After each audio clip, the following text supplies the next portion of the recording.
Welcome to part 2 of this piece of shit.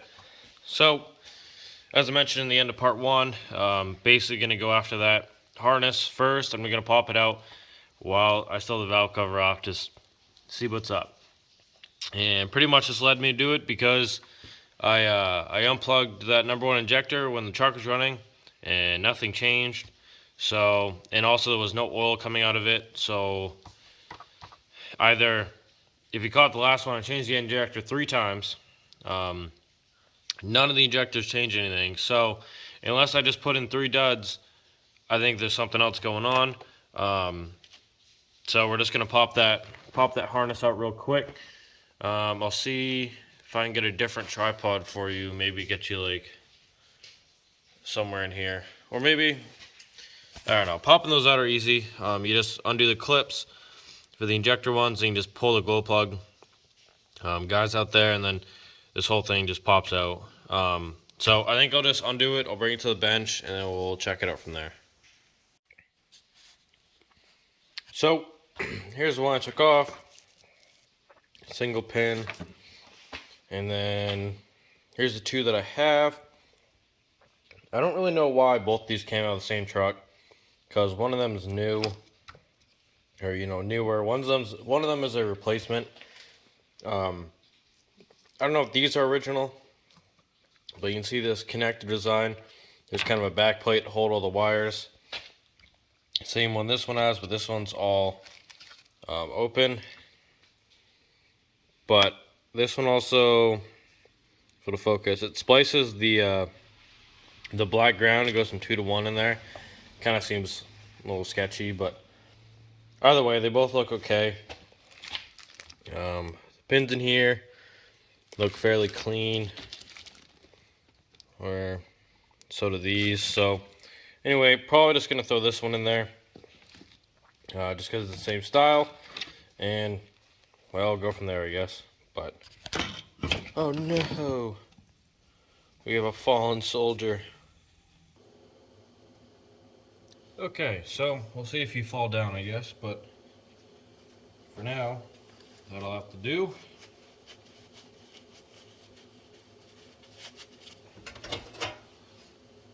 Get everything out of my way. And you don't need any special socket or anything to get these on. Maybe like a flathead, or I just have this pry bar because I had it up here already.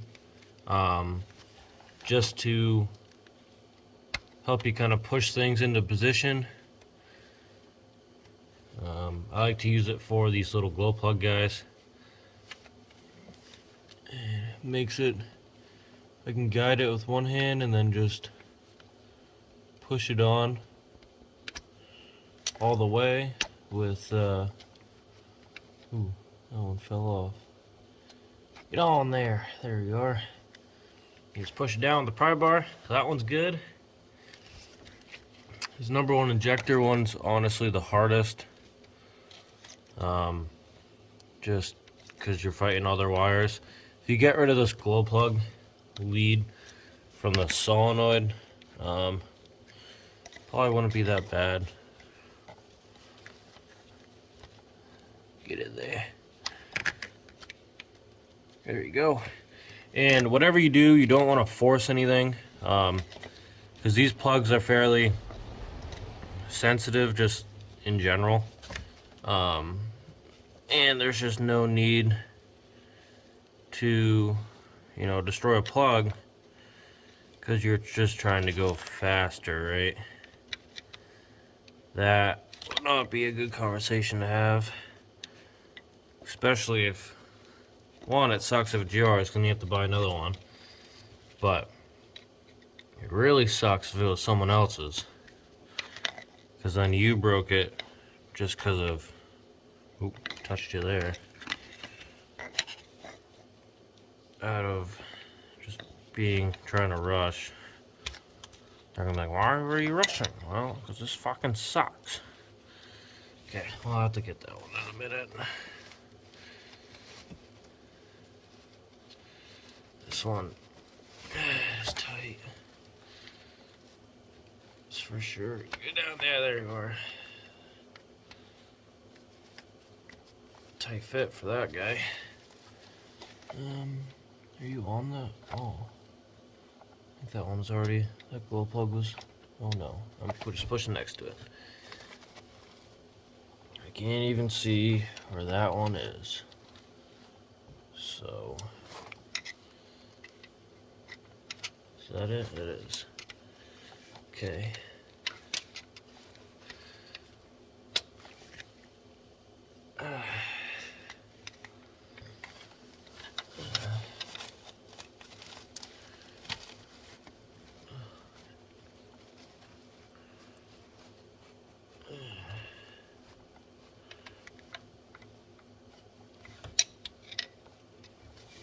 Oop, there it is, I think. Gotta wiggle it a little so the prong finds the groove, and there it is. Okay, now we have this number 7. Get on there, there you go. And this glow plug one should be interesting. Can't see very much from back here, but we're gonna try. Maybe I'll grab the screwdriver.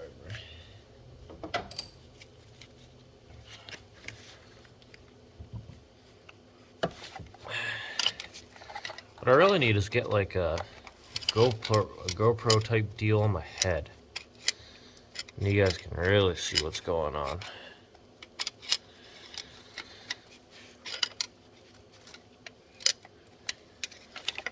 Maybe we'll swap. Put the pry bar in like this, so it can't go that way. Lift that thing up, slide over, go down. There you are.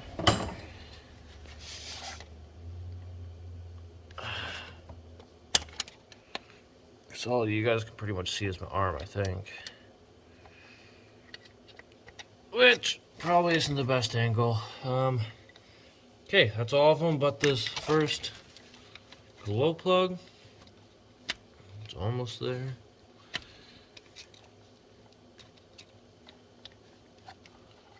I can get them to touch, I just can't get them to sit on each other. Are you there? No, I don't think so.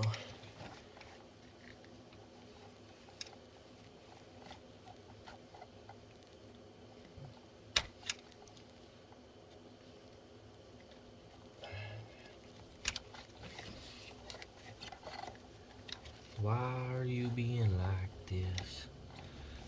Difficult.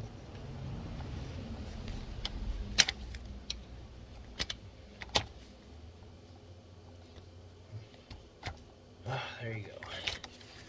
Okay, that's all of them. Now you just have your main plug here. Snap that back into place. There you go. Now this clip's still in good shape, so I have high hopes for that. Now I guess we can try to start the truck maybe and see if number 1 has any issues. So I guess I'll boot up the computer and we'll get ready to go.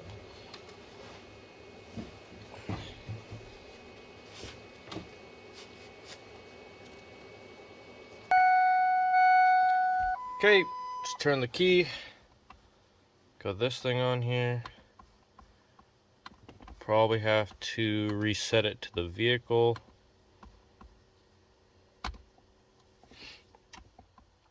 Blah, blah, blah, blah. Yeah. Okay. Still a bunch of codes. This code's going to be there forever. Still got an IDM code. Now we have an ICP code. If I had to guess, that's because of how long it took to crank everything. It wasn't like in life. There it is, cycled. See what the new codes are. Okay, all we have is that.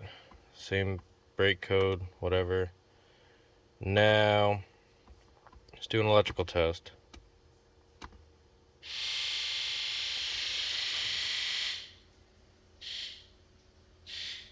Number one sounds better. It no longer sounds like the weak link. So, I want to say we can get ready to start this thing. I'm going to open up the doors and put a jump pack where that other battery is, just to give it a little extra juice, and I think we'll start it. So, I'm going to cycle the key one more time, just get the glow plugs going.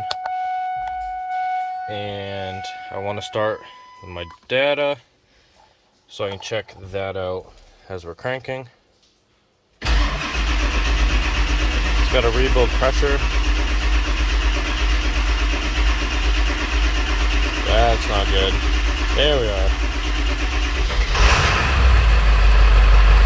Once it builds pressure, it starts right up.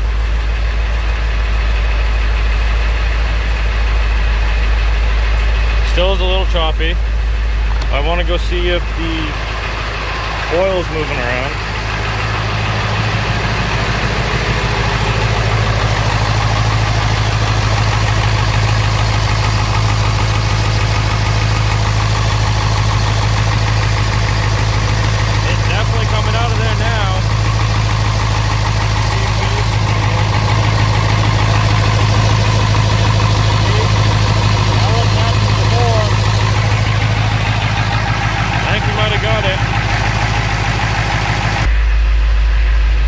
Back inside now. We're going to stop this data.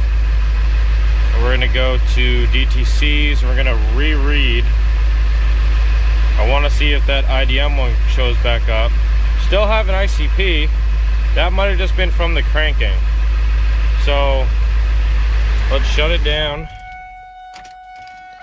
And then I want to reset these. Cycle the key again per reset.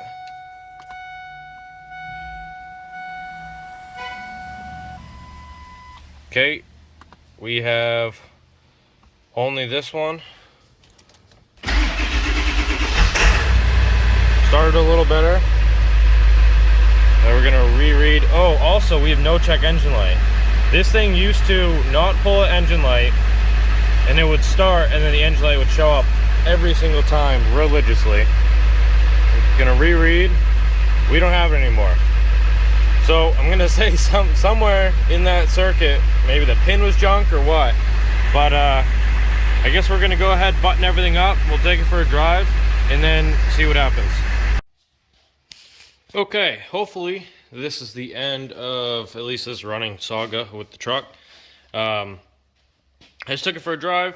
Everything seemed to be a lot better, and I just took it for a drive just enough to get it warmed up so we can do a contribution test.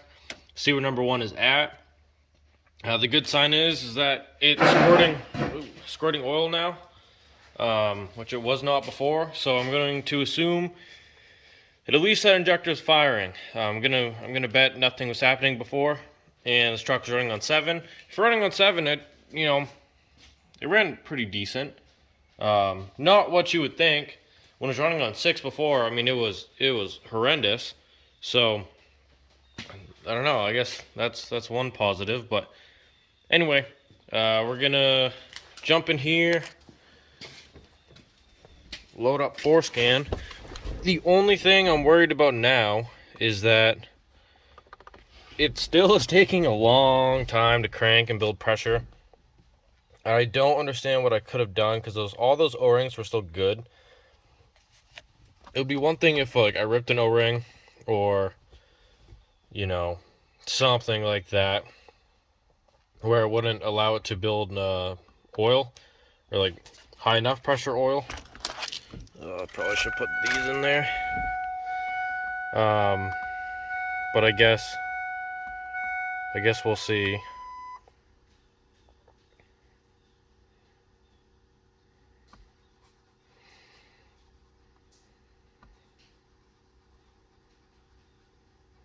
There we go. Looks like all we have is that exhaust back pressure or exhaust pressure control valve. That's because I have the deleted pedestal, and I actually totally forgot. And when I actually jumped up there to look at it, it was I saw that the linkage was not there. I was like, well, there it is. That's why that's there. And then I remembered I got rid of it. So that was pretty dumb of me. Do an electrical test just to see.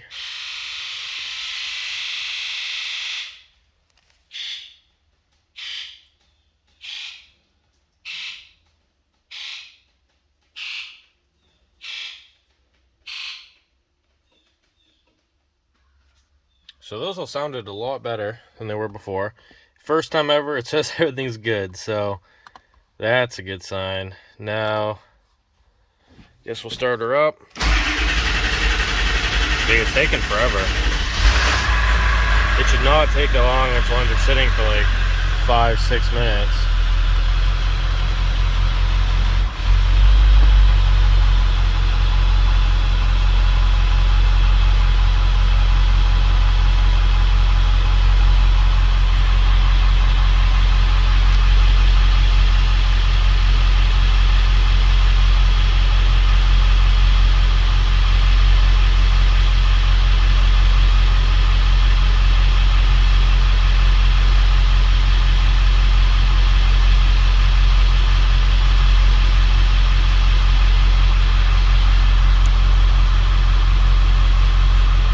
This test kind of takes a little bit. I still gotta figure out why the battery light is there. I know why the ABS light's there. It's because of that wheel sensor. But that battery light's always been there, and you gotta figure that one out. But truck sounds a lot better. And it did smoke at first for a little bit of the drive too, but so now all we have is a cylinder 8 contribution test.